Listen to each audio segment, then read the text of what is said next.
நீ எங்க அன்பை மதிக்கிறதா இருந்தா இந்த பணத்தை வாங்கிக்க.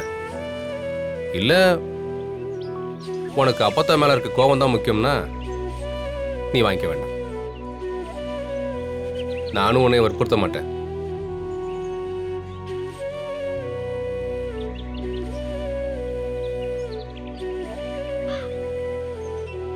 அட யோசிச்சது போதும், இந்த பணத்தை பிடி. சரி இருக்கட்டும், நானே போய் ஹாஸ்பிட்டல்ல கட்டிக்கிறேன். வேண்டாம் வேண்டாம். அப்ப வாங்கிக்க. இல்ல அப்போ 2 பேருமே ஹாஸ்பிட்டல் போய் கட்டிக்கலாமா? ஆனா சொந்தத்துக்குள்ள பணம் கொடுத்தல் வாங்குறது வச்சுக்கிறதெல்லாம் நல்லதுக்கு இல்ல. அதுவும் சம்பந்தம் பண்ண வீட்டுல வாங்குறது கொஞ்சம் கூட நல்லா இருக்காது. இங்க யாரு மீனாட்சி, நீ பயப்படுற மாதிரி இந்த பணம் அன்பெல்லாம் முறிக்காது, அன்பை வளர்க்கும். இப்படி நெருக்கடியான சந்தர்ப்பத்தில் கூட உதவலைன்னா அப்புறம் சொந்த பந்தம்லாம் எதுக்கு? இருந்தும் என்ன பிரயோஜனம்? நீ இப்படி சொல்ற, நான் இந்த பணத்தை வாங்கினேன்னு தெரிஞ்சா உங்க அப்பத்தா என்னெல்லாம் சொல்லுவாங்கன்னு தெரியும்ல. யாரு அப்பத்தாக்கு தெரிய போறதில்ல, தெரிஞ்சாலும் கவலை இல்ல. நீ வேணா கவலைப்படாம இருக்கலாம், நான் எப்படி கவலைப்படாம இருக்க முடியும்? இங்க பாரு மீனாட்சி, ஒரு இடத்துல 4 பேர் இருக்காங்கன்னு வச்சுக்கோயேன். ஒரு விஷயத்துக்கு 2 பேர் ஆதரவா பேசுவாங்க, 2 பேர் எதிரா பேசுவாங்க. அதை பத்திலாம் நம்ம கவலைப்பட்டா வாழ முடியாது. எதிரா பேசுறவங்க எல்லா நல்லதுக்கும் எதிரா பேசிட்டு தான் இருப்பாங்க. நாம பாட்டுக்கு நம்ம வேலையை பார்த்துட்டு போய்கிட்டே இருக்கணும். யோ மாப்பிள, வர்றவன் உன் லவ் சக்சஸ் ஆன மாதிரி இருக்கு. நீ வேற ஏன்யா? ஏன் மாப்பிள இப்படி சலிச்சுக்கிற? ஏய், இந்த பணத்தை அவ வாங்கிக்க சம்மதிக்க வைக்கிறதுக்குள்ள போதும் போதும்னு ஆயிடுச்சு. மாப்பிள, நீ உன்னை கவனிச்சியா? என்ன? அந்த ஆதி கொடுத்த செக்க மீனாட்சி திருப்பி கொடுத்துட்டா. ஆனா உன்கிட்ட வாங்கிட்டா. இதுல இருந்து உனக்கு என்ன தெரியுது? என்ன தெரியணுங்கிற? மீனாட்சிக்கு ஆதியை விட உன்னதான் மாப்பிள ரொம்ப பிடிச்சிருக்கு. இப்படி சொல்லி சொல்லியே உசு பேத்தி அந்த புள்ள கிட்ட வாங்கி கட்டிக்க வச்சிடுறீங்க. இல்ல மாப்பிள, மீனாட்சியால இப்போ உன் பக்கம் தான் அடிக்கிற மாதிரி தெரியுது. அப்படிங்கிற? ஆமையா மாப்பிள, நீ வேணா பாரு, சீக்கிரமே அந்த புள்ள மனசுல நீ சேர போட்டு ஸ்ட்ராங்கா உட்கார போற. அப்படியே சொல்ற? ஆமா மாப்பிள.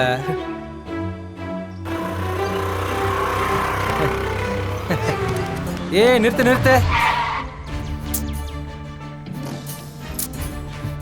டேய் ஃபுல். வணக்கம்டா மாப்பிள. இறங்க இறங்க. யோ, எதுக்கே தேவையில்லாம வீட்டை பேசிட்டு இருக்க? வாயா போலாம். இரு மாப்பிள, இப்ப அவனை எப்படி வச்சு செய்யறன்னு மட்டும் பாரு. அதெல்லாம் ஒண்ணும் தேவையில்ல, வா. யோ இறங்கியா? நீ இரு மாப்பிள. இறங்கியாண்ணா? நீ சும்மா இருங்க. டேய், இப்படி நடு ரோட்ல வந்து நிக்கிற, அறிவில்ல உனக்கு? அதெல்லாம் எங்களுக்கு கிலோ கணக்குல இருக்கு. உன்கிட்ட ஒரு பைசல் பண்ணணும். வேணாம் ஐயா, விட்டுறியா? போலாம் வா. மாப்பிள, தொக்கா மாட்டியிருக்கான், நம்ம யாருன்னு காட்டணும்ல. டேய் இங்க பாரு, ஒழுங்கா வழிய விட்டுரு. என்ன அவசரம்? காசு இருக்க திமிர்ல தானே அன்னைக்கு என் மாப்பிள்ளைய நக்கலா பேசின. பணம் இன்னைக்கு உன்கிட்ட இருக்கும், நாளைக்கு எங்க கிட்டயும் இருக்கும். ஆனா என் மாப்பிள்ளை மனசு இருக்கு பாரு, அது கோல்டு.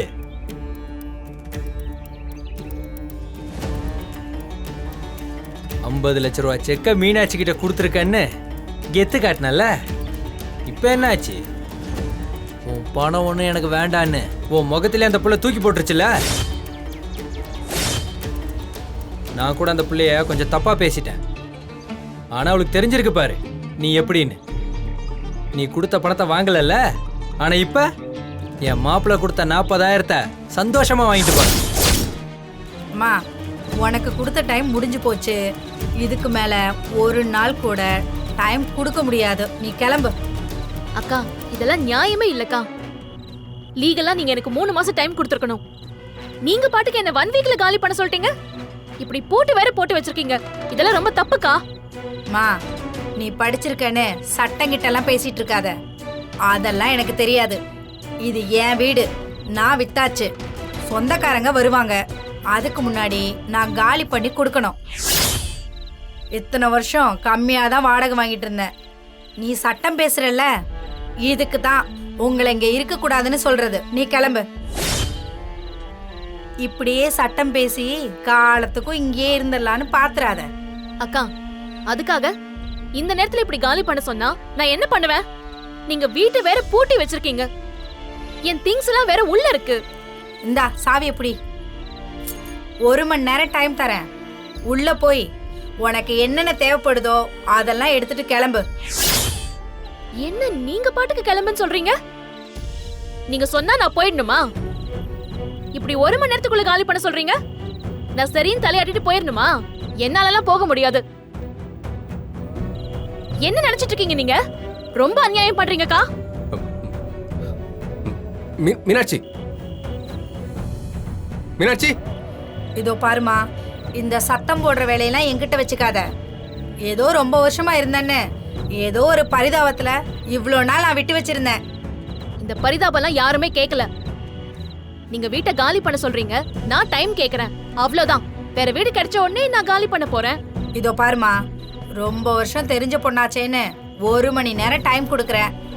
ஒழுங்கா உன் பொருளெல்லாம் எடுத்துட்டு கிளம்பு. உடனே பொருளெல்லாம் எடுத்துட்டு கிளம்பு, அதுதான் உனக்கு நல்லது. அக்கா,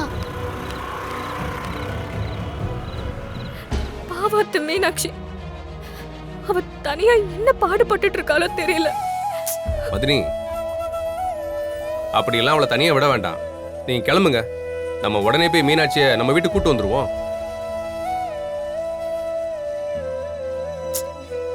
மதினி, யோசிக்காதீங்க. வேற வழி இல்ல. இந்நேரத்துல மீனாட்சி எங்க போவா? நம்ம வீட்டுக்கே கூட்டு வந்துருவோம். நான் தனியா போய் கூப்பிட்டா கண்டிப்பா வரமாட்டா. நீங்களும் வாங்க, போவோம். ஜீவா சொல்றது சரிதான் தேனு. இதுக்கு மேல மீனாட்சியை தனியெல்லாம் விட வேண்டாம். சரியா தேனு? அவ நம்ம வீட்லயே இருக்கட்டும். வா, மீனாட்சியை போய் நம்ம கூட்டிட்டு மதினி, வந்து வாங்க போலாம். வாங்க. இல்லத்த, இங்க எப்படி? அந்த ஹவுஸ் ஓனர் வீட்டை பூட்டி வச்சு மீனாட்சிக்கு தொந்தரவு கொடுக்கறா. அவளெல்லாம் நம்பி எப்படிமா விட்டு வைக்கிறது? வா, நம்ம கூட்டிட்டு வந்துடலாம். வா. அத்தை, பாட்டி ஏதாவது சொல்லுவாங்களே. ஐயோ மதினி, அப்பத்தாவை விடுங்க. அவங்க என்ன புதுசாவா பேசுறாங்க? அதெல்லாம் அப்புறம் பாத்துக்கலாம். முதல்ல மீனாட்சியை கூட்டிட்டு வருவோம். மத்ததெல்லாம் அப்புறம் பேசிக்கலாம். நீங்க வாங்க. அம்மா, பாப்போலாம்.